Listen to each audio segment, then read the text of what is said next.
when he voted to make undocumented individuals in this country felons. He voted to make undocumented individuals in this nation felons and those who assist them. So is that a school teacher that he voted to make them a felon? That was his vote. When Senator Udall had the chance to pass immigration reform, in 2010, in a Democrat-controlled House, a Democrat-controlled Senate, President Obama in the White House, instead of pursuing immigration reform that was right there before them, Senator Udall urged the passage of cap and tax energy taxes instead of immigration reform because he was afraid that if immigration reform passed, he wouldn't be able to pursue his radical environmental agenda. Congressman, you're doing what you've done this entire campaign, which is distract people from the real issues that are in front of us and the real opportunities that we have. Let's talk about today when it comes to immigration reform. We sent from the Senate a bipartisan bill with 70 votes over to the House of Representatives. You said we need to take immigration reform in steps, but you haven't taken one step. You haven't lifted one finger to move us to immigration reform. And then you voted to deport dreamers. That's not right. That's not going to move the country forward. That takes us backwards. That's wrong. Last rebuttal, Mr. Gardner. Well, the only person who's gone backwards in this country is you because you've put this country's economy in reverse. We have fewer jobs as a result. We're going backwards when it comes to job creation, income creation, opportunities to get government out of the way and let America work. That's in reverse. So if you want to talk about going forward or backwards, Senator, let's take a look at your record, which is going the wrong way. You know, there was a guy who I remember years ago tried to be on the football field, and he picked up the ball and he ran toward the wrong end zone. And I believe that's exactly what a 99% voting record with President Obama gets us.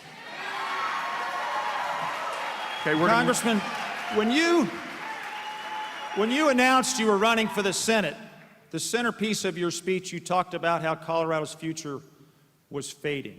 You're talking down Colorado. Our economy is coming back because we're working together. Our economy is leading the nation right now, and it's because we work together, and it's because we look at ways in which to strengthen the middle class. I wish you'd talk about what's great about Colorado. I wish you'd talk about the Colorado spirit. And you know, when you're in one of those great automobiles that Detroit is now producing that's energy efficient, when you want to go backwards, you put it in R. When you want to go forwards, you put it in D. Okay, last rebuttal, Mr. Gardner. Last rebuttal. Well, again, I thank you. And I'm not excited about the fact that Pueblo County has 6.9% unemployment under your leadership. I'm not excited that the state of Colorado has declined median income under 16 years of your leadership in Washington. What I am excited about is the fact that Colorado gets to change its senator come November. But, Congressman... Okay, we're going to move to another topic. We're going to move on. Okay. Mr. Gardner, you'll answer this question first. What is your opinion of President Obama's actions regarding the terrorism threat of ISIS? We are in the situation we are in today because of failed leadership from this White House. The president has said we had no strategy to deal with terrorists. The president called the Islamic State, who has beheaded Americans and others around this, other people, he called them junior varsity. He said United States foreign policy will be leading from behind. Now, Senator Udall sits on the Armed Services Committee. Senator Udall has said on Aspen Public Radio that he receives intel briefings every day, and yet he does not believe that the Islamic State is an imminent threat to our nation. I support the president's airstrikes. I supported Title X authorization because we cannot allow these terrorists to determine and undermine the safety and security of Americans' families. But the fact that Senator Udall believes that the Islamic State is not an imminent threat to our nation is doing a disservice to the security and safety of this country. I was proud in the state legislature to petition Governor Bill Ritter when Governor Ritter opened up and offered Colorado to be home to terrorists from Guantanamo Bay. I petitioned him to stop them from bringing terrorists to Colorado. Senator Udall has recently stated that he wants to close Guantanamo Bay, and you know where they will end up, as Senator Feinstein has said? In Pueblo, Colorado's backyard down the road, we cannot allow the worst terrorists in this country, in this world, under Senator Udall's leadership, to be brought to Colorado. I will stand up, I will protect this country, and I will make sure that the imminent threat that is the Islamic State is defeated, unlike somebody who doesn't believe they're a risk.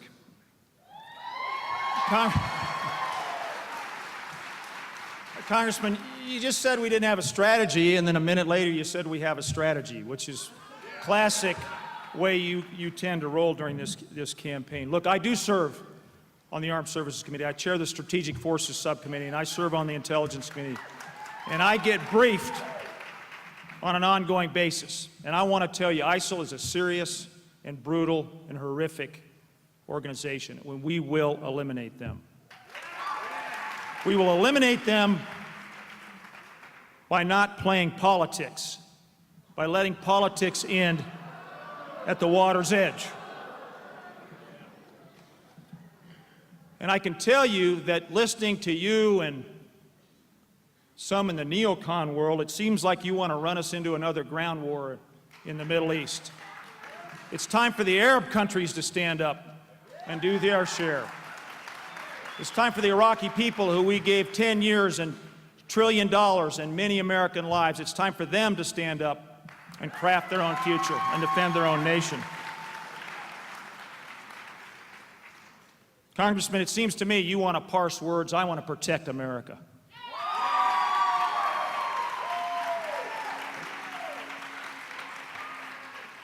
Mr. Gardner? You mentioned the committees that you serve on, and you mentioned the Armed Services Committee. When it came to the Emerging Threats Subcommittee, you were absent at every single one of the public hearings of the Emerging Threats Subcommittee hearing. When it comes to the Senate Armed Services Committee, you missed, your attendance record was something like missing 64% in 2014. We need leadership, we need people who will show up, and we need people to understand that the Islamic State is indeed an imminent threat to our nation. Congressman,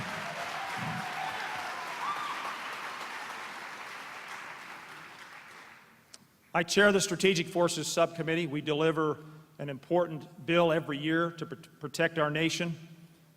I spend much of my time in Colorado Springs visiting those wonderful men and women who defend us. You were missing in action a year ago when you said the threat in Syria was not significant and presented no threat to America. You weren't paying attention. A year ago, I was calling for us to be engaged in Syria. I was voting to arm the Syrian moderates. This is a serious threat in that part of the world. So I think you ought to take the time to get yourself briefed and find out what's really going on. But in the end, we need to stand together as Americans. ISIL isn't targeting us as Republicans or Democrats or New Yorkers or Coloradans. They're coming for all of us. I was there in Washington, D.C. on 9/11. I'm never going to forget what happened that day. My number one priority is to defend this nation.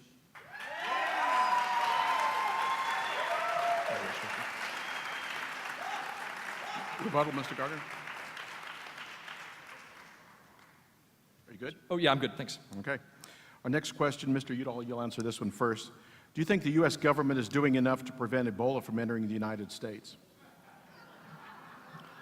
Ebola is a serious threat.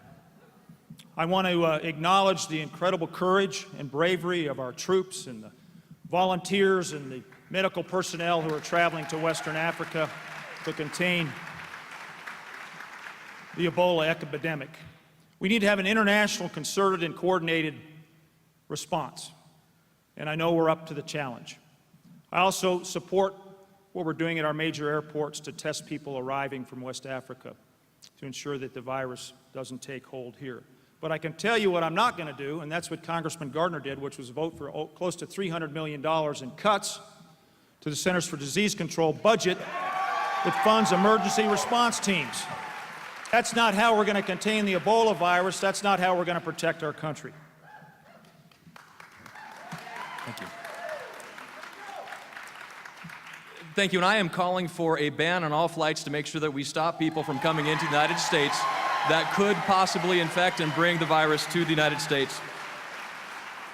We need more than screening. We have to stop the flights. We have to stop the spread. We need a coordinated activity, and we need to make sure that we are bringing in the experts across this country, from our university setting to the CDC to our public health departments, to educate the public, to make sure that we use every tool at our disposal to make sure that we protect the American public. Now, I'll just tell you what Senator Udall has done. He has voted for policies which limited our efforts to stop Ebola in Africa in the first place.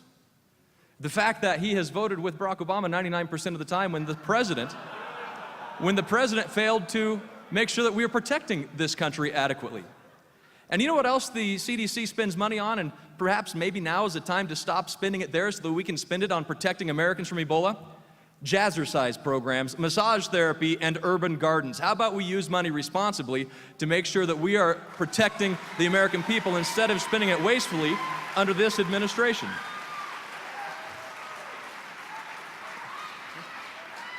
Congressman, you're distracting everybody again. You can't ignore the fact that you voted to cut the CDC by $300 million. You voted for budgets that would cut domestic spending for everything from air traffic control to travel safety to food safety. You name it, 40% across the board. That's not how we protect our country. I find spending money on jazzercise and massage therapy instead of Ebola prevention pretty scary and frightening too, Senator.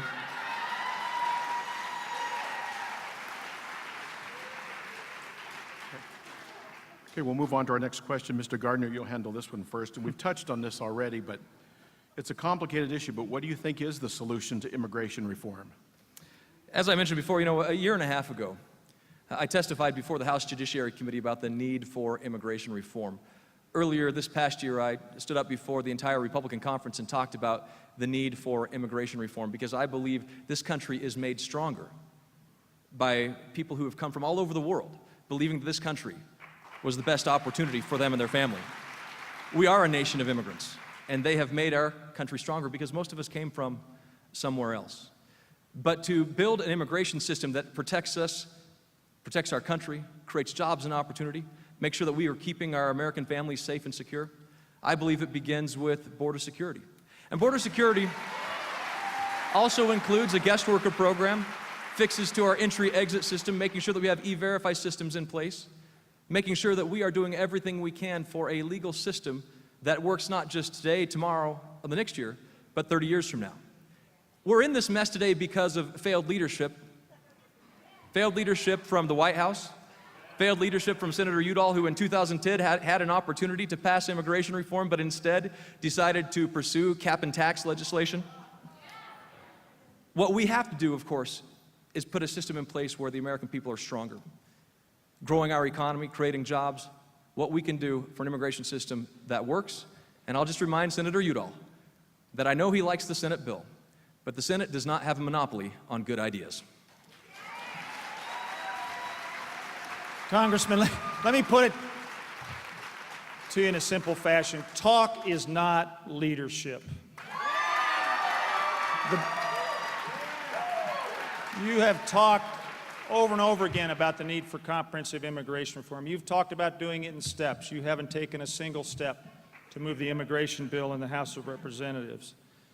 If we'd sent the bill over there in 2010, you'd have probably been sitting on it for 4 years instead of the last 2 years. And you talk about border security, there's $40 billion in the bill for border security. That means literally a human being about every 1,000 yards. So it's time for you to do the right thing and call on the leadership in the House of Representatives to bring that bill to the floor. It would pass. And the benefits are wide and broad. It would reduce deficits. It would add to the public safety needs that we have. Every single business leader in the state of Colorado is calling for you and others